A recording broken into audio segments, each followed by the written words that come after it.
어머니, 왜 갑자기 말씀을 하세요? 며느리 미라가 놀란 얼굴로 물었어요. 제가 1년 동안 말 안 한 건 못한 게 아니에요. 안 한 거예요. 저는 차분하게 대답했어요. 그리고 테이블 위에 변호사 명함을 던졌죠. 1년 전으로 돌아가 볼게요. 오늘 이야기를 시작하기 전에 구독과 좋아요 부탁드려요. 여러분의 작은 관심이 저에게는 큰 힘이 되거든요. 제 이름은 정순자예요. 올해 78이에요. 남편은 2년 전에 세상을 떠났어요. 갑자기 쓰러져서 병원에도 못 가봤죠. 장례식 날이었어요. 저는 영정사진 앞에서 넋이 나간 사람처럼 앉아 있었어요. 50년을 함께 산 남편이었거든요. 어머니, 괜찮으세요? 충격이 크셨나 봐요. 며느리 미라가 제 어깨를 토닥였어요. 저는 고개만 끄덕였어요. 말이 안 나왔어요. 정말로요. 그때만 해도 저는 슬픔 때문에 말을 못하는 거였어요. 아직 연기가 아니었죠. 장례식이 끝나고 집에 돌아왔어요. 미라가 부엌에서 설거지를 하고 있었어요. 그런데 이상했어요.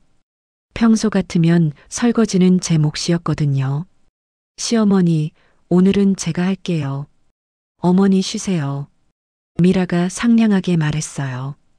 고맙네. 저는 겨우 그 한마디만 했어요. 그날 밤이었어요. 저는 화장실에 다녀오다가 안방 문틈으로 불빛이 새는 걸 봤어요. 안방은 남편하고 제가 쓰던 방이었어요.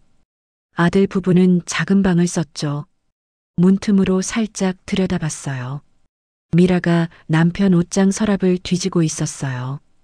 통장이 여기 있네. 보험금이 얼마나 나올까? 미라가 혼잣말을 했어요. 저는 가슴이 철렁했어요. 하지만 아무 말도 못하고 제 방으로 돌아왔어요. 그냥 정리하려는 걸까? 설마 나쁜 생각은 아니겠지. 저는 스스로를 달랬어요. 49제가 지났어요. 보통은 49제 지나고 나면 첫 제사를 지내거든요. 그게 예의고 도리잖아요. 근데 미라가 먼저 말을 꺼냈어요. 어머니, 요즘은 제사 안 지내는 집도 많대요. 시간도 오래 걸리고 음식 장만하는 것도 힘들잖아요. 저는 깜짝 놀랐어요. 그래도 남편 제사는 지내야지. 제가 작은 목소리로 말했어요. 어머니도 힘드시잖아요. 시아버지도 이해하실 거예요. 미라가 웃으며 말했어요. 아들 태수는 옆에서 아무 말도 안 했어요. 그저 아내 눈치만 봤죠. 저는 더 이상 말을 못했어요. 뭐라고 해야 할지 몰랐거든요. 결국 그의 제사는 지내지 못했어요. 며칠 후였어요. 저는 남편 유품을 정리하려고 옷장을 열었어요. 남편이 군대에서 받은 훈장이 있었거든요. 작은 상자에 곱게 보관해뒀던 거예요. 그런데 없었어요. 분명 여기 있었는데. 저는 옷장을 다 뒤졌어요. 하지만 찾을 수 없었어요. 혹시 미라가 옮겼나 싶어서 물어보려다 말았어요. 괜히 물어봤다가 오해받을까 봐요. 그날부터 저는 점점 말이 없어졌어요. 한 달쯤 지났을 때였어요. 손주 민준이가 학교에서 돌아왔어요. 민준이는 초등학교 3학년이에요. 할머니, 같이 밥 먹어요. 민준이가 제 손을 잡아 끌었어요. 그때 미라가 민준이를 확 잡아당겼어요. 민준아, 할머니는 지금 많이 힘드신 거야. 할아버지 돌아가셔서 충격이 크셨어. 응, 알아. 민준이가 고개를 끄덕였어요. 그러니까 할머니한테 너무 가까이 가지 마. 알았지? 미라가 민준이 귀에 대고 속삭였는데 저한테도 다 들렸어요. 할머니가 지금 좀 이상하신 거야. 말도 잘 안 하시잖아. 저는 그 말을 듣고 얼어붙었어요. 민준이가 저를 쳐다봤어요. 눈빛이 달랐어요. 무서워하는 것 같았어요. 저는 밥상을 받아서 제 방으로 들어왔어요. 밥을 한 숟가락도 못 먹었어요. 눈물만 났어요. 그날 밤이었어요. 저는 남편 영정 사진 앞에 앉았어요. 여보, 우리 며느리가 나를 이상한 사람 취급해요. 손주한테까지 그렇게 가르치더라고요. 영정 속 남편은 웃고 있었어요. 저는 한참을 울었어요. 그러다 문득 생각이 들었어요. 이 사람들이 진짜 어떤 사람들인지 봐야겠어. 저는 눈물을 닦았어요. 여보, 제가 연기를 해볼게요. 말을 아예 안 할 거예요. 그럼 저 사람들이 뭘 하는지 다 보이겠죠? 이상한 생각이었지만 그게 유일한 방법 같았어요. 1년 후 남편 기일이 다가왔어요. 집안은 조용했어요. 제사상도 없었고 아무도 남편 이야기를 안 했어요. 저는 혼자 영정 앞에 앉아서 절을 올렸어요. 여보, 이제 알겠어요. 제가 뭘 해야 할지. 그날부터 저는 완전히 말을 끊었어요. 미라가 뭐라고 물어도 고개만 끄덕이거나 도리질만 했어요. 태수가 병원 가보자고 해도 손만 저었어요. 시어머니 충격이 너무 컸나 봐. 말을 아예 안 하시네. 미라가 전화로 누군가한테 말했어요. 그때부터였어요. 저는 이 집에서 투명인간이 됐어요. 하지만 저는 보고 있었어요. 다 보고 있었어요. 그리고 기억하고 있었죠. 언젠가는 이 모든 걸 말할 날이 올 거라고. 여기서 잠깐 구독, 좋아요 한번 꾹 눌러주세요. 말을 끊은 지 석 달이 지났어요. 처음에는 힘들었어요. 하고 싶은 말이 목까지 차올랐거든요. 하지만 참았어요. 며느리가 뭘 하는지 봐야 했으니까요. 어느 날 오전이었어요. 미라가 외출 준비를 하고 있었어요. 시어머니, 저 은행 좀 다녀올게요. 어머니 통장 정리하러요. 미라가 밝게 웃으며 말했어요. 저는 고개만 끄덕였어요. 미라는 제 가방에서 통장을 꺼내갔어요. 저는 그냥 지켜봤어요. 2시간쯤 지나서 미라가 돌아왔어요. 다 정리했어요. 어머니 걱정 마세요. 미라가 통장을 제 방 서랍에 넣었어요. 저는 고맙다는 듯이 고개를 숙였어요. 그날 저녁이었어요. 미라가 부엌에서 전화를 했어요. 저는 거실에 앉아 있었지만 다 들렸어요. 여보, 다 했어. 어머니 통장에서 5천만 원 뺐어. 제 심장이 쿵 하고 내려앉았어요. 보험금이잖아. 우리 명의로 넣었어. 어차피 시어머니는 혼자 뭘 하시겠어. 미라의 목소리가 경쾌했어요. 알았어. 나중에 얘기해. 미라가 전화를 끊었어요. 저는 손이 떨렸어요. 하지만 표정은 바꾸지 않았어요. 미라가 거실로 나왔어요. 시어머니, 저녁 드세요. 네. 저는 고개만 끄덕이고 밥상을 받았어요. 그날 밤 저는 제 방에서 휴대폰을 켰어요.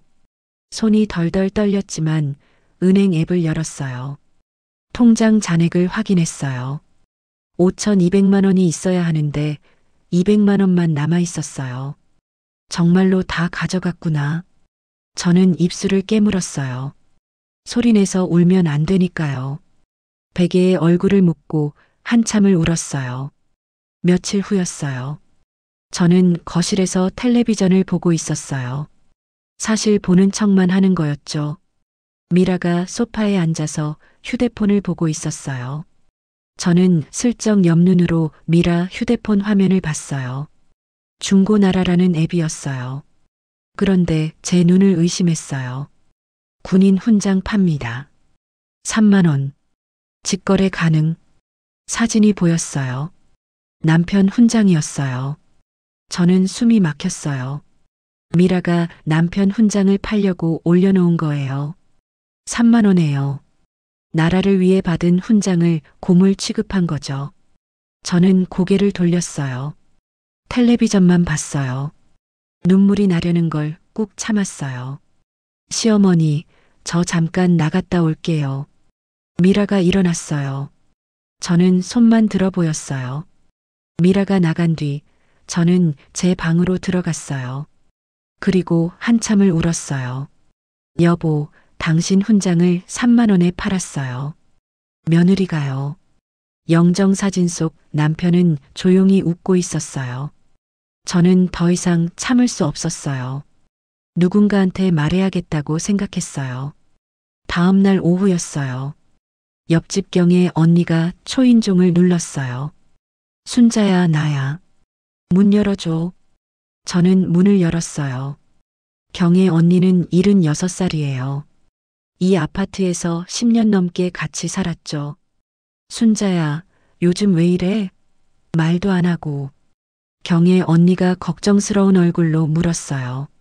저는 고개를 저었어요. 아니야, 뭔가 있어. 나한테 말해봐.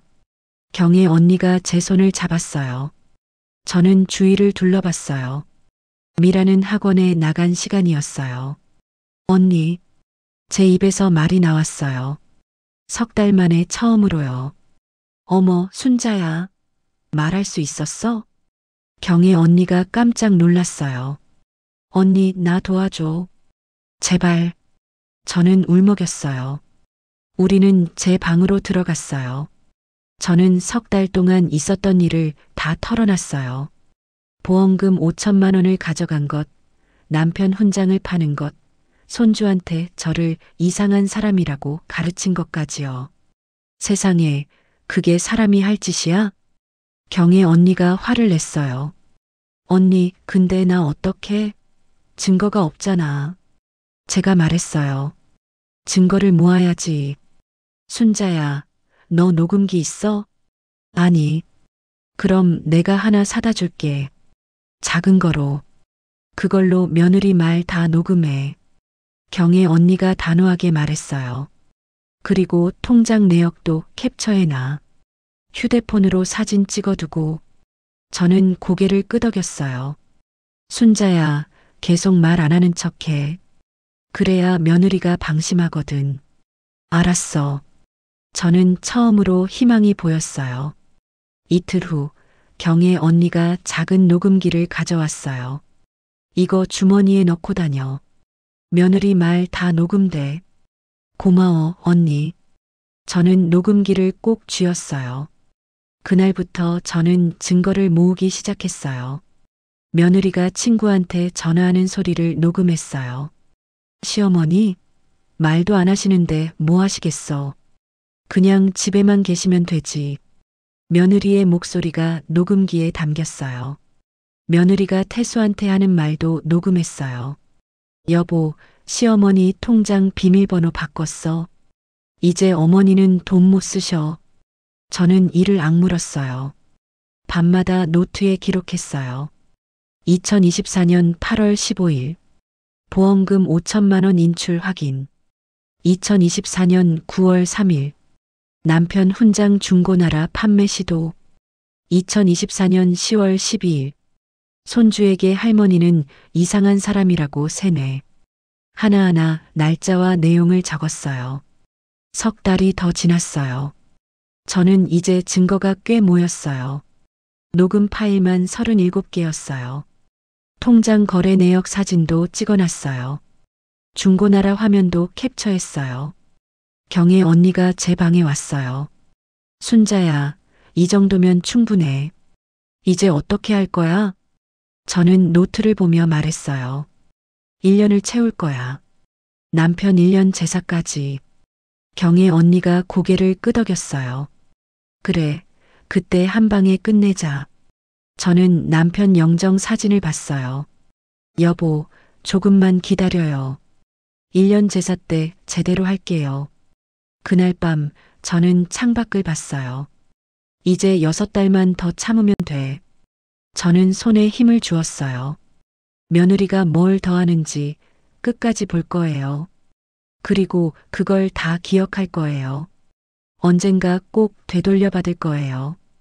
9달이 지났어요. 저는 이제 증거를 충분히 모았어요. 녹음 파일 37개, 통장 내역 사진 23장, 중고나라 화면 캡처, 그리고 매일 적은 일기장까지요. 경의 언니가 제 방에서 노트를 보고 있었어요. 순자야, 이 정도면 법적으로도 충분해. 이제 진짜 움직여야 돼. 저는 고개를 끄덕였어요. 근데 언니, 나 어디서 살아야 하지? 돈이 있어야 하는데. 제가 걱정스럽게 말했어요. 순자야, 너 친정 어머니가 돌아가셨을 때 뭔가 안 남기셨어? 경혜 언니가 물었어요. 저는 깜짝 놀랐어요. 아, 맞다.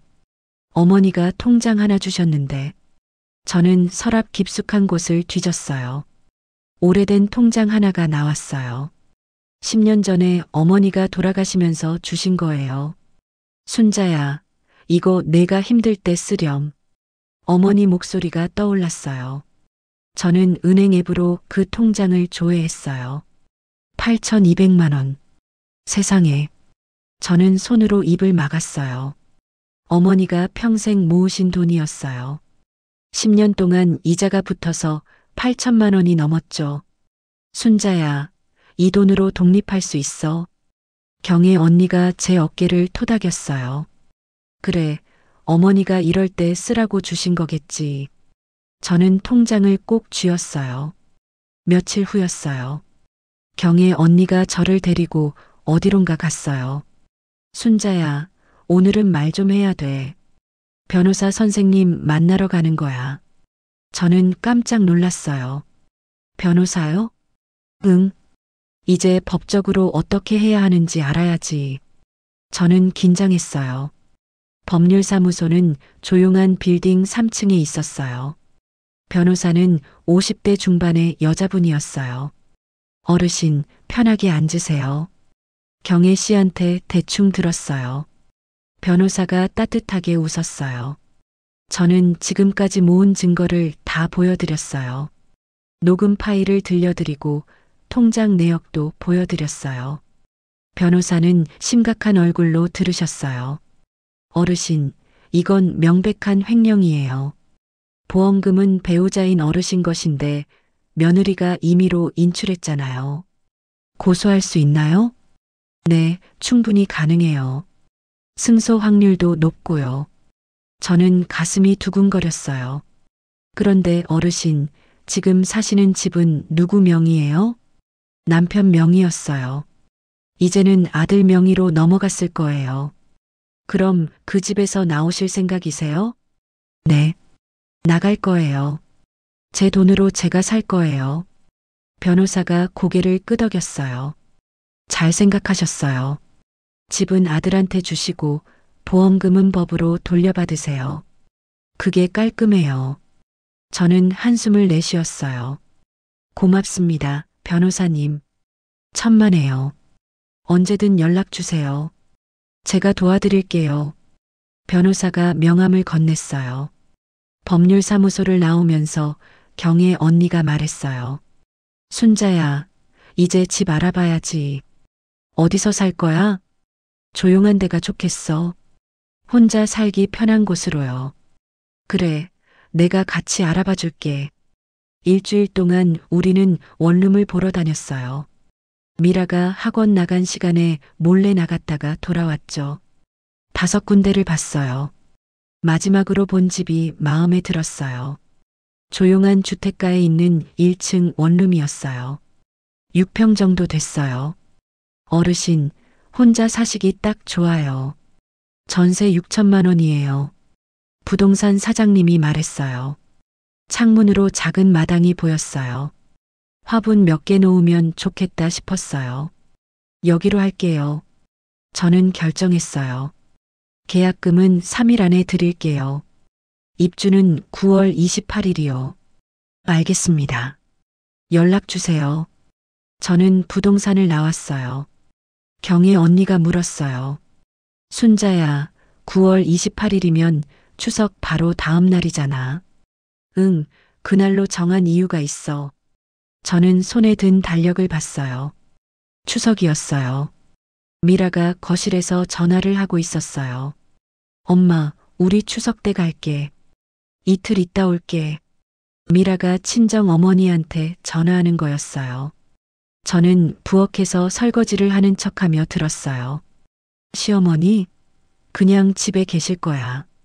어차피 말도 안 하시는데 데리고 가봤자 제 손에 힘이 들어갔어요. 그래, 이틀이면 충분해. 그때 이사 가면 돼. 저는 속으로 중얼거렸어요. 다음 날 경혜 언니가 제 방에 왔어요. 순자야, 이사짐 센터 예약해야지. 내가 전화할까? 아니, 내가 할게. 저는 핸드폰을 꺼내 전화를 걸었어요. 여보세요. 이사 예약하려고요. 전화 목소리가 떨렸어요. 언제 하실 거예요? 9월 28일 오전 10시요. 어디서 어디로 가세요? 저는 주소를 말했어요. 짐이 많으세요? 아니요, 많지 않아요. 혼자 사는 거라서요. 알겠습니다. 그날 뵙겠습니다. 저는 전화를 끊었어요. 경혜 언니가 제 손을 잡았어요. 순자야, 정말 괜찮겠어? 후회 안 해? 언니, 나 1년 동안 준비했어. 이제 안 무서워. 저는 씩 웃었어요. 추석 이틀 전이었어요. 저는 혼자 짐을 싸기 시작했어요. 옷가지를 몇 벌 챙겼어요. 많이 필요 없었어요. 남편 사진, 남편이 쓰던 시계, 혼인신고서, 복사본도 챙겼어요. 손주 민준이가 그려준 그림도 챙겼어요. 병원 놀이하는 그림이었는데 저를 그린 거였어요. 민준아, 미안해. 할머니가 너를 두고 가야 해. 저는 그림을 가슴에 안았어요. 이불 2채, 베개, 그릇 몇 개만 챙겼어요. 짐은 생각보다 적었어요. 60년 넘게 살았는데 챙길 게 별로 없더라고요. 추석 전날 밤이었어요. 미라가 말했어요. 시어머니, 우리 내일 아침 일찍 출발해요. 이틀 있다 올게요. 저는 고개를 끄덕였어요. 밥은 냉장고에 있으니까 드세요. 혼자 계셔도 괜찮으시죠? 미라가 물었지만 대답을 기대하지 않았어요. 저는 손만 흔들었어요. 그날 밤 저는 남편 영정 앞에 앉았어요. 여보, 내일이면 끝이에요. 1년 동안 참았어요. 영정 속 남편이 저를 보고 있었어요. 여보, 제가 잘하고 있는 거 맞죠? 도망가는 게 아니라 독립하는 거예요. 저는 남편 사진을 쓰다듬었어요. 이 집은 아들한테 줄게요. 우리가 산 집이지만 이제 저는 필요 없어요. 저는 절을 올렸어요. 내일 아침 이사 가요. 새로운 곳에서 살 거예요. 거기서도 여보 사진 모시고 살게요. 저는 한참을 앉아 있었어요. 밤 11시쯤 됐을 때 현관문이 열리는 소리가 들렸어요. 다녀왔습니다.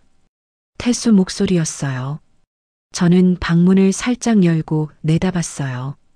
미라가 가방을 들고 들어왔어요. 시어머니는 주무시나 봐. 우리도 자자. 저는 조용히 방문을 닫았어요. 내일이면 끝이야. 내일 아침이면 저 사람들이 진실을 알게 돼. 저는 이불을 덮고 누웠어요. 잠은 오지 않았지만 눈을 감았어요. 내일을 위해서요. 드디어 대결의 순간입니다. 구독하고 끝까지 보세요. 추석 당일 아침이었어요. 6시에 미란의 가족이 짐을 챙겨서 나갔어요. 시어머니, 잘 계세요. 이틀 후에 올게요. 미라가 인사를 했어요. 저는 고개만 끄덕였어요. 현관문이 닫혔어요. 저는 창문으로 그들이 차를 타고 떠나는 걸 봤어요. 이제 시작이야. 저는 경혜 언니한테 전화를 걸었어요. 언니 떠났어. 알았어. 이사짐 센터는 10시에 온대. 나도 지금 갈게. 30분 후에 경혜 언니가 왔어요. 순자야, 준비됐어? 응. 우리는 방마다 돌면서 짐을 확인했어요. 제 짐은 박스 5개가 전부였어요. 이게 다야? 응. 이것만 있으면 돼. 10시 정각이었어요. 초인종이 울렸어요. 이사 왔습니다. 이사짐 센터 기사 2분이 들어왔어요. 짐이 많지 않네요. 금방 끝나겠어요. 기사님들이 박스를 들고 나갔어요. 30분 만에 짐이 다 나갔어요. 저는 거실을 한 바퀴 돌았어요. 30년을 산 집이었어요. 남편이랑 아들 키운 집이었어요. 하지만 이제 제 집이 아니었어요. 저는 식탁 위에 편지 한 장을 놓았어요. 오후 6시에 돌아오세요. 할 말이 있습니다. 정순자, 경혜 언니가 제 어깨를 감싸 안았어요. 순자야, 후회 안 해? 안 해. 1년 동안 준비했어. 이제 말할 시간이야. 저는 씩 웃었어요. 11시에 저는 새 집으로 갔어요. 이사짐 센터 차가 먼저 도착해 있었어요. 기사님들이 짐을 들어다 놓았어요. 어르신, 다 드러났어요. 행복하게 사세요. 고맙습니다. 저는 빈집에 혼자 남았어요. 박스를 풀기 시작했어요. 남편 영정 사진을 가장 먼저 꺼냈어요. 벽에 걸었어요. 여보, 도착했어요. 여기가 우리 새 집이에요. 경혜 언니가 컵라면을 끓여줬어요. 순자야, 일단 먹어. 힘들 텐데. 고마워, 언니. 저는 라면을 먹었어요. 오후 3시였어요. 박스는 거의 다 풀었어요. 이불을 깔고 옷장을 정리했어요. 간단한 그릇들을 부엌에 놓았어요. 이제 6시만 기다리면 됐어요. 순자야, 나 같이 갈까? 경혜 언니가 물었어요. 응, 같이 가줘. 혼자는 무서워. 알았어. 5시 반에 출발하자. 저는 시계를 봤어요. 시간이 너무 느리게 갔어요. 5시 반이 됐어요. 저는 옷을 갈아입었어요. 검정색 바지에 흰색 블라우스를 입었어요. 단정하게 보이고 싶었어요. 경혜 언니와 함께 택시를 탔어요. 순자야, 떨려? 응, 많이. 괜찮아. 내가 옆에 있을게. 택시가 아파트 앞에 도착했어요. 6시 5분 전이었어요. 우리는 엘리베이터를 탔어요. 10층에 내렸어요. 현관 앞에 섰어요. 아직 불이 꺼져 있었어요. 순자야, 안에서 기다릴까? 응. 경혜 언니가 열쇠로 문을 열었어요. 저는 미리 경혜 언니한테 열쇠를 맡겼거든요. 우리는 거실 소파에 앉았어요. 편지는 그대로 식탁 위에 있었어요. 6시 10분쯤 됐을 때였어요. 현관문이 열렸어요. 다녀왔습니다. 태수 목소리가 들렸어요. 어머니, 다녀왔어요. 미라가 밝은 목소리로 말했어요. 그들이 거실로 들어왔어요. 그리고 멈췄어요. 불이 왜 켜져 있지? 태수가 의아해했어요. 시어머니? 미라가 제 방을 향해 불렀어요. 대답이 없었어요. 미라가 제 방문을 열었어요. 어머니? 비명 같은 소리가 났어요. 여보, 어머니 안 계셔. 짐도 없어. 뭐? 태수가 달려왔어요. 그들은 집 안을 뒤졌어요. 제 방은 텅 비어 있었고 옷장도 비어 있었어요. 도대체 어디 가신 거야? 태수가 당황했어요. 그때 미라가 식탁 위 편지를 발견했어요. 여보, 여기 편지 있어. 뭐라고 써 있어? 태수가 달려왔어요. 미라가 편지를 읽었어요. 오후 6시에 돌아오세요. 할 말이 있습니다. 정순자. 미라 손이 떨렸어요. 편지, 어머니가 글을 쓰셨다고? 태수가 믿을 수 없다는 표정이었어요. 그때 저는 소파에서 일어났어요. 다녀오셨어요. 저는 침착하게 말했어요. 어머니? 태수가 깜짝 놀라 저를 봤어요. 미라는 얼굴이 하얗게 질렸어요. 어머니? 말씀을 하세요? 미라가 더듬거렸어요. 네, 합니다. 1년 만에요.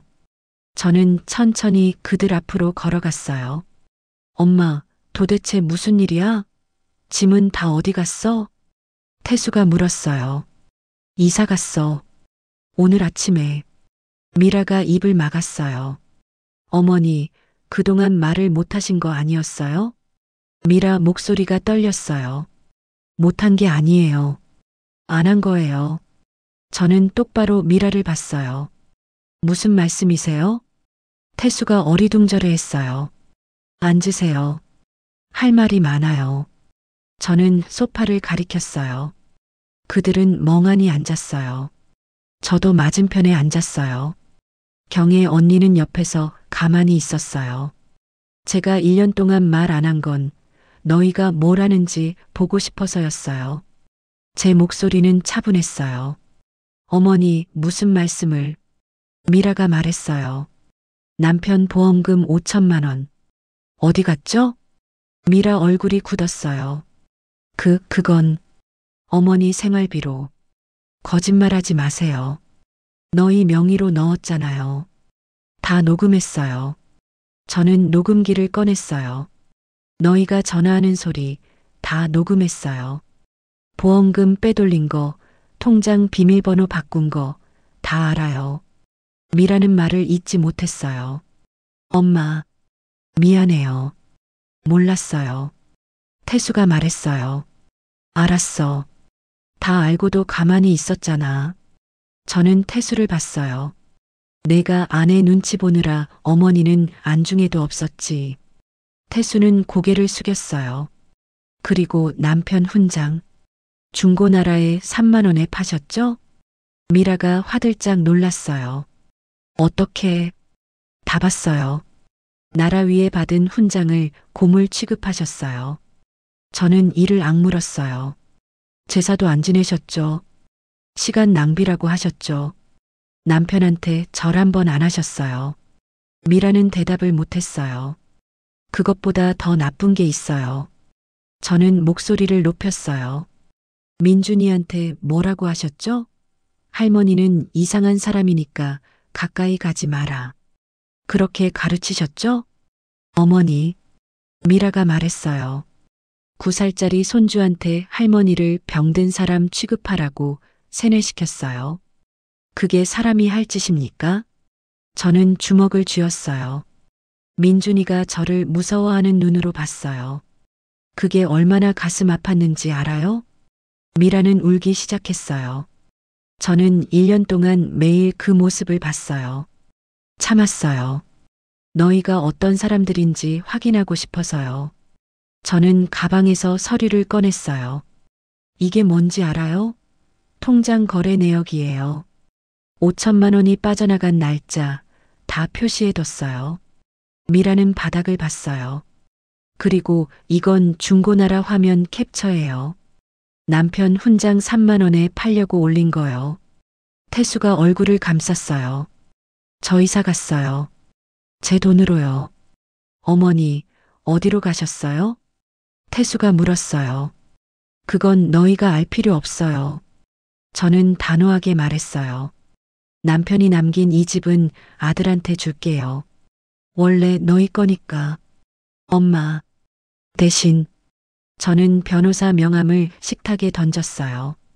보험금 5천만 원은 법적으로 돌려받을 겁니다. 변호사 통해서요. 미라가 명함을 봤어요. 어머니, 저희가 잘못했어요. 다시 돌아오세요. 미라가 울며 말했어요. 싫어요. 저는 고개를 저었어요. 엄마, 제발. 태수가 무릎을 꿇었어요. 태수야. 저는 아들을 봤어요. 넌 이제 내 선택대로 살아. 나는 나대로 살 거야. 태수는 눈물을 흘렸어요. 1년 동안 매일매일 참았어요. 너희가 어떤 사람들인지 확인하고 싶어서요. 저는 일어섰어요. 이제 다 확인했어요. 너희는 남편도 존중하지 않고 시어머니도 사람 취급 안 하는 사람들이에요. 경혜 언니가 제 곁으로 왔어요. 순자야, 가자. 저는 고개를 끄덕였어요. 현관으로 걸어가는데 민준이 방문이 열렸어요. 할머니? 민준이가 눈을 비비며 나왔어요. 할머니, 어디 가요? 민준이가 달려왔어요. 저는 민준이를 꼭 안아줬어요. 민준아. 제 목소리가 떨렸어요. 할머니는 괜찮아. 넌 건강하게 자라. 민준이가 제 옷을 붙잡았어요. 할머니, 가지 마요. 미안해, 민준아. 할머니는 이제 혼자 살아야 해. 저는 민준이를 떼어놓았어요. 할머니 보고 싶으면 언제든 연락해. 할머니가 전화 받을게. 저는 현관문을 열었어요. 뒤돌아봤어요. 미라는 바닥에 주저앉아 울고 있었어요. 태수는 멍하니 서 있었어요. 민준이는 눈물을 흘리고 있었어요. 그리고 다신 연락하지 마세요. 저는 문을 닫았어요. 엘리베이터를 타고 내려왔어요. 밖으로 나왔어요. 경혜 언니가 제 손을 잡았어요. 순자야, 잘했어. 고마워, 언니. 저는 고개를 들었어요. 하늘이 보였어요. 바람이 불었어요. 가슴이 뻥 뚫렸어요. 1년 동안 참았던 말들을 다 쏟아냈어요. 이제 끝났어요. 택시를 탔어요. 새 집으로 가는 길이었어요. 창밖을 봤어요. 거리에 불빛들이 지나갔어요. 저는 처음으로 자유로웠어요. 누구 눈치도 안 보고 말하고 싶은 걸 다 말했어요. 이제 제 인생이 시작되는 거예요. 새 집에 도착했어요. 시간은 6시 40분이었어요. 경혜 언니가 불을 켜줬어요. 순자야, 오늘은 내가 같이 있어줄게. 고마워, 언니. 저는 원룸 안을 둘러봤어요. 아침에 이사 왔을 때는 정신이 없었는데 이제야 제대로 보이더라고요. 작은 방이었어요. 6평? 하지만 제 거였어요. 누구 눈치 안 봐도 되는 제 공간이었어요. 남편 영정 사진이 벽에 걸려 있었어요. 여보, 우리 잘 도착했어요. 저는 영정 앞에 절을 올렸어요. 이제 편히 쉬어요. 나도 이제 편해졌어요. 경혜 언니가 컵라면을 끓여줬어요. 순자야, 저녁 먹어. 오늘 하루 힘들었지? 응. 저는 라면을 먹었어요. 1년 만에 먹는 편한 저녁이었어요. 아무 말 없이 먹을 수 있는 밥이었어요. 언니, 이상한데. 뭐가? 마음이 편해. 무섭거나 후회되는 게 아니라 그냥 편해. 경혜 언니가 웃었어요. 당연하지. 내가 1년 동안 준비한 거잖아. 저는 라면, 국물을 다 마셨어요. 맛있었어요. 밤 9시쯤 경혜 언니가 돌아갔어요. 순자야, 내일 아침에 또 올게. 괜찮겠어? 응, 걱정 마. 나 혼자 있고 싶어. 알았어. 전화해. 경혜 언니가 나갔어요. 저는 혼자 남았어요. 조용했어요. 누가 뭐라고 하는 소리도 없었어요. 눈치 볼 사람도 없었어요. 저는 창문을 열었어요. 시원한 바람이 들어왔어요. 자유로웠어요. 그날 밤 저는 깊이 잤어요. 1년 만에 제대로 잔 것 같았어요. 다음 날 아침이었어요. 7시에 눈을 떴어요. 아무도 깨우지 않았는데 저절로 일어났어요. 창밖을 봤어요. 햇살이 들어왔어요. 저는 일어나서 세수를 했어요. 부엌으로 갔어요. 냉장고에 경혜 언니가 넣어둔 계란이 있었어요. 계란 프라이를 했어요. 김치도 꺼냈어요. 밥을 차렸어요. 식탁에 혼자 앉아서 먹었어요. 정확히 6시에 차려주세요. 며느리 목소리가 떠올랐어요. 저는 고개를 저었어요. 이제 그런 소리 안 들어도 돼. 밥을 천천히 먹었어요. 맛있었어요. 제가 먹고 싶을 때 먹고 먹고 싶은 걸 먹으니까요. 오전에는 짐을 정리했어요. 옷을 옷장에 넣고 이불을 개고 그릇을 정리했어요. 11시쯤 됐을 때 경혜 언니가 왔어요. 순자야, 잘 잤어? 응, 정말 잘 잤어. 얼굴이 좋아 보인다. 어제보다 훨씬 밝아. 그래. 저는 거울을 봤어요. 정말 그랬어요. 1년 동안 굳어있던 얼굴이 풀린 것 같았어요. 경혜 언니가 반찬을 가져왔어요. 이거 먹어. 내가 만든 거야. 고마워, 언니.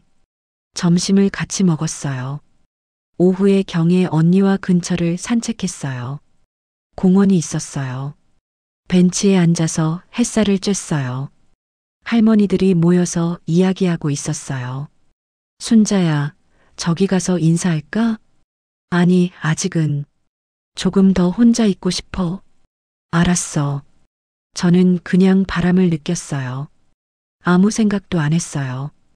그게 좋았어요. 2주가 지났어요. 저는 이제 혼자 사는 게 익숙해졌어요. 아침 7시에 일어나서 산책을 나갔어요. 공원을 한 바퀴 돌았어요. 집에 돌아와서 아침을 먹었어요. 설거지를 하고 청소를 했어요. 오전에는 책을 읽었어요. 도서관에서 빌린 책이었어요. 점심을 먹고 낮잠을 잤어요. 오후에는 텔레비전을 보거나 또 산책을 나갔어요. 저녁을 먹고 9시쯤 잤어요. 단순한 생활이었어요. 하지만 행복했어요. 누구 눈치도 안 보고 제가 하고 싶은 대로 살았어요. 어느 날 오후였어요. 저는 우편함을 확인하러 나갔어요. 편지 한 통이 있었어요. 봉투에 삐뚤삐뚤한 글씨가 써 있었어요. 할머니에게. 심장이 쿵 했어요. 민준이 글씨였어요. 저는 편지를 들고 집으로 돌아왔어요. 소파에 앉아서 편지를 열었어요. 할머니, 보고 싶어요. 엄마가 할머니한테 나쁜 짓 했다는 거 알았어요. 미안해요. 저도 할머니한테 무서운 눈으로 본 거 미안해요. 할머니는 이상한 사람이 아니에요. 할머니가 제일 좋아요. 보고 싶어요. 민준이가. 저는 편지를 가슴에 안았어요. 눈물이 났어요. 민준아, 할머니도 보고 싶어. 하지만 할머니는 이제 혼자 살아야 해. 저는 편지를 서랍에 넣었어요. 언젠가 민준이가 크면 만날 수 있을 거예요. 그때까지 기다릴 거예요. 며칠 후였어요. 변호사한테서 전화가 왔어요. 어르신, 저예요. 며느리 측에서 연락이 왔어요. 뭐라고 했어요? 합의하고 싶다고 합니다. 보험금 전액 돌려드리고 위자료도 주겠대요. 저는 잠시 생각했어요. 합의 안 해요. 네, 전액 돌려준다는데요. 끝까지 가고 싶어요. 법정에서요. 변호사가 잠시 말이 없었어요. 알겠습니다. 어르신 뜻대로 하겠습니다. 고맙습니다. 저는 전화를 끊었어요. 합의는 하고 싶지 않았어요. 제대로 된 판결을 받고 싶었어요. 그래야 제가 틀리지 않았다는 게 증명되니까요. 경혜 언니가 차를 가져왔어요. 우리는 작은 식탁에 앉아서 차를 마셨어요. 순자야, 합의 안 한다며? 응. 끝까지 갈 거야. 그래, 잘 생각했어. 내가 당당하게 이겨야지. 저는 차를 마셨어요. 따뜻했어요. 언니, 후회 안 해? 뭘? 이렇게 나온 거. 저는 창밖을 봤어요. 전혀. 이게 진짜 내 삶이야. 경혜 언니가 웃었어요. 내가 그렇게 말하니까 다행이다. 진짜야. 1년 동안 준비한 보람이 있어. 저는 차를 다 마셨어요. 근데 태수한테 연락 왔어? 응, 계속 와. 문자로. 뭐라고? 엄마 미안하다고. 다시 돌아오라고. 저는 휴대폰을 꺼냈어요. 문자가 10여 개 와 있었어요. 하나도 안 읽었어요. 안 받을 거야? 응. 이제 끝났어. 저는 휴대폰을 다시 내려놨어요. 아들한테 미안한 마음은 조금 있었어요. 하지만 제가 살려면 이래야 했어요. 순자야, 넌 잘못한 거 하나도 없어. 경혜 언니가 제 손을 잡았어요. 알아. 이제 알아. 저는 창밖을 봤어요. 해가 지고 있었어요. 노을이 아름다웠어요. 저는 처음으로 여유가 생겼어요. 노을을 보는 여유요. 30년 동안은 설거지하느라, 빨래하느라, 눈치 보느라 노을을 본 적이 없었어요. 이제는 볼 수 있었어요. 이게 자유구나. 저는 중얼거렸어요. 경혜 언니가 돌아가고 저는 혼자 저녁을 먹었어요. 된장찌개를 끓였어요. 밥 한 공기만 먹었어요. 배가 부르면 그만 먹으면 됐어요. 누가 뭐라고 하지 않았어요. 설거지를 하고 텔레비전을 켰어요. 뉴스를 봤어요. 8시쯤 됐어요. 저는 남편 영정 앞에 앉았어요. 여보, 오늘도 무사히 하루를 보냈어요. 이제 적응됐어요. 혼자 사는 거. 처음에는 무서웠는데 이제는 좋아요. 아무도 저한테 뭐라고 안 해요. 제가 하고 싶은 대로 살아요. 이게 제가 원했던 삶이에요. 저는 절을 올렸어요. 그리고 잠자리에 들었어요. 내일은 또 어떤 하루가 될까? 저는 눈을 감았어요. 편안한 마음으로요. 6달이 지났어요. 봄이었어요. 저는 이제 완전히 적응했어요. 매일 아침 7시에 일어났어요. 창문을 열면 새소리가 들렸어요. 세수를 하고 아침을 먹었어요. 오늘은 뭐 먹을까 고민하는 게 행복했어요. 식빵에 계란 프라이를 해 먹었어요. 커피도 한 잔 내렸어요. 혼자 마시는 커피가 이렇게 맛있는 줄 몰랐어요. 아침을 먹고 공원에 나갔어요. 이제 공원 할머니들과 친해졌어요. 순자 씨, 오늘도 나오셨네요. 네, 날씨가 좋아서요. 우리는 벤치에 앉아서 수다를 떨었어요. 손주 이야기, 건강 이야기, 텔레비전 이야기를 했어요. 편했어요. 누구 눈치도 안 봐도 됐어요. 10시쯤 집에 돌아왔어요. 복지관에 갔어요. 서예 수업을 듣고 있었거든요. 붓으로 글씨를 쓰는 게 재미있었어요. 선생님이 칭찬해 주셨어요. 정순자 씨, 글씨체가 참 좋아요. 감사합니다. 저는 웃었어요. 점심은 복지관 식당에서 먹었어요. 친구들이 생겼어요. 같이 밥 먹고 차 마시는 친구들이요. 오후에는 도서관에 갔어요. 책을 읽었어요. 요즘은 여행책을 보고 있었어요. 언젠가 제주도에 가보고 싶었어요. 저녁에는 집에서 편하게 쉬었어요. 텔레비전을 보거나 음악을 들었어요. 밤 9시면 잤어요. 깊이 편하게 잤어요. 78살에 처음으로 제가 원하는 삶을 살고 있었어요. 어느 날 오전이었어요. 변호사한테서 전화가 왔어요. 어르신, 판결 나왔습니다. 저는 가슴이 두근거렸어요. 어떻게 됐어요? 승소하셨어요. 저는 숨을 크게 내쉬었어요. 보험금 5천만 원 전액 환수, 그리고 위자료 1천만 원 인정됐습니다. 정말요? 네, 축하드립니다. 며느리 측은 항소 안 하기로 했대요. 저는 눈물이 났어요. 고맙습니다, 변호사님. 끝까지 도와주셔서요. 제가 할 일을 했을 뿐이에요. 어르신이 용기 내신 거예요. 전화를 끊고 저는 한참을 울었어요. 제가 틀리지 않았다는 게 증명된 거였어요. 경혜 언니한테 전화했어요. 언니 이겼어. 정말? 순자야, 축하해. 고마워, 언니. 저는 남편 영정 앞에 앉았어요. 여보, 우리 이겼어요. 법원에서 제가 맞다고 했어요. 영정 속 남편이 웃고 있는 것 같았어요. 일주일 후에 돈이 들어왔어요. 통장 잔액을 확인했어요. 1억 4천만 원.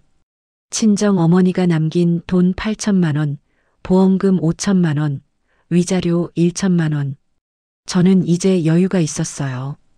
경혜 언니와 밥을 먹으러 나갔어요. 언니, 내가 살게. 어머, 순자야 부자 됐네.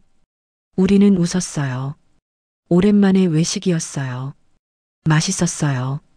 돈이 많아서가 아니라 마음이 편해서요. 한 달쯤 지났을 때였어요. 토요일 오후였어요. 저는 집에서 빨래를 하고 있었어요. 초인종이 울렸어요. 누구지? 저는 문을 열었어요. 아들 태수가 서 있었어요.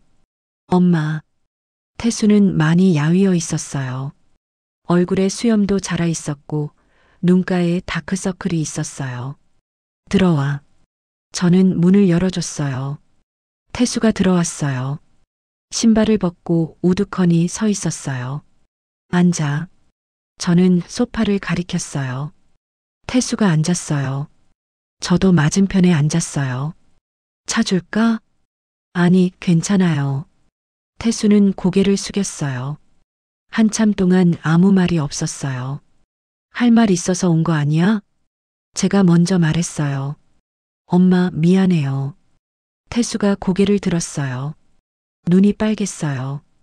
정말 잘못했어요. 엄마한테 너무 못했어요. 알아.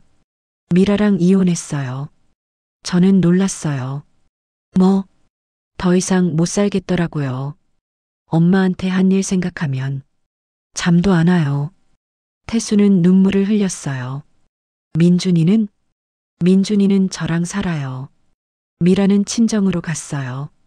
저는 아무 말 없이 들었어요. 엄마, 저 정말 후회해요. 왜 그랬는지 모르겠어요. 그때는 몰랐겠지. 아내 말이 다 맞는 줄 알았겠지. 엄마. 태수가 제 손을 잡으려 했어요. 저는 손을 뺐어요. 엄마, 다시 같이 살 수 없을까요? 저는 태수를 똑바로 봤어요. 안 돼. 엄마. 태수야. 저는 차분하게 말했어요. 넌 이제 내 인생 살아. 나도 내 인생 살 거야. 엄마, 제발. 1년 동안 너는 나를 투명인간 취급했어. 말도 못하는 사람 취급했어. 저는 목소리를 높이지 않았어요. 하지만 단호했어요. 아내가 내 돈을 빼돌릴 때도, 남편 훈장을 팔 때도, 손주한테 나를 이상한 사람이라고 가르칠 때도 넌 그냥 봤어. 엄마, 정말 몰랐어요. 알았어. 다 알고도 가만히 있었어. 그게 더 나빠. 태수는 대답을 못했어요. 나는 78이야. 남은 인생이 얼마 안 남았어. 엄마, 그 시간을 너희 눈치 보며 살고 싶지 않아. 저는 창밖을 봤어요. 여기서는 누구 눈치도 안 봐. 내가 먹고 싶은 거 먹고 자고 싶을 때 자. 그게 좋아. 태수는 고개를 숙였어요. 가끔 연락이라도 할 수 있을까요? 저는 잠시 생각했어요. 명절에 한 번씩 전화는 받을게. 고맙습니다, 엄마. 그것만. 찾아오지는 마. 알겠어요. 태수가 일어났어요. 그리고 민준이한테 전해줘. 할머니가 보고 싶으면 언제든 전화하라고. 민준이가 정말 엄마 보고 싶어 해요. 그럼 전화번호 줘. 내가 직접 연락할게. 태수가 종이에 번호를 적었어요. 엄마, 건강하세요. 너도. 태수는 현관으로 갔어요. 문을 열고 나가려다 멈췄어요. 엄마, 사랑해요. 저는 대답하지 않았어요. 태수가 나갔어요. 문이 닫혔어요. 저는 소파에 앉아 있었어요. 눈물이 났어요. 아들을 보내는 게 쉬운 일은 아니었어요. 하지만 제가 살려면 이래야 했어요. 경혜 언니가 전화했어요. 순자야, 태수 왔다 갔다며? 응, 어떻게 알았어? 아래층에서 봤어.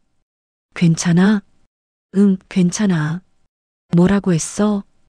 다시 같이 살자고 했어. 너는? 거절했어. 잘했어, 순자야.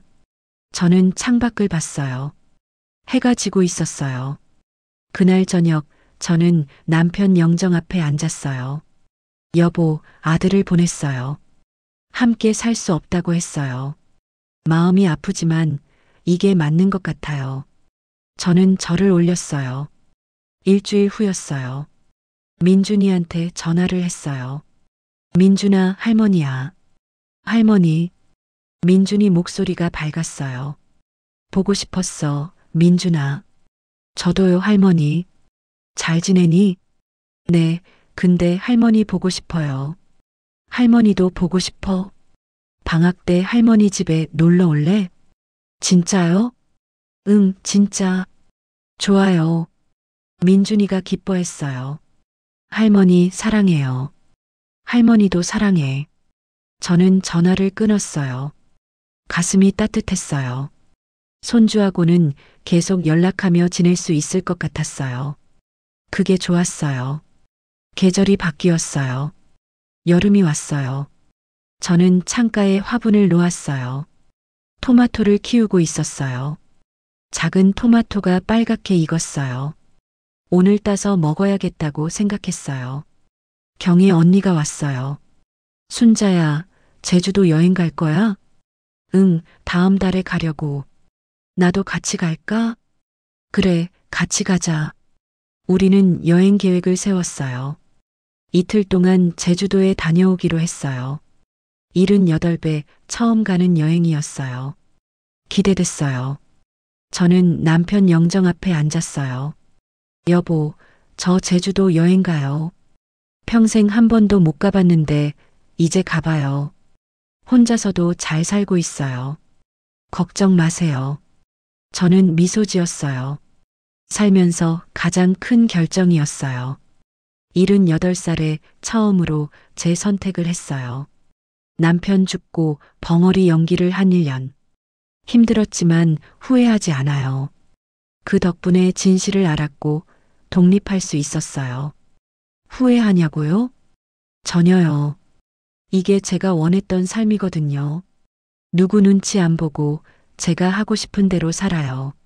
아침에 일어나서 커피 마시고 공원 산책하고 친구들 만나고 책 읽고 여행 계획 세우고 이런 게 행복이에요. 돈이 많아서가 아니라 자유로워서요. 남은 인생 저를 위해 살 겁니다. 74년 동안 남 위에 살았으니 이제는 제 차례예요. 여러분도 용기 내세요. 늦었다고 생각하지 마세요. 78배도 새로 시작할 수 있어요. 저는 창밖을 봤어요. 햇살이 따뜻했어요. 바람이 불었어요. 제 머리카락이 날렸어요. 저는 웃었어요. 이제 편히 쉬어요, 여보. 나도 이제 편해졌어요. 지금까지의 이야기 어떠셨나요? 건강들 유의하시고 이야기가 좋으셨다면 구독과 좋아요 한번 꾹 눌러주세요. 공감하신 분들은 댓글로 응원의 말 남겨주세요. 끝까지 시청해주셔서 감사합니다.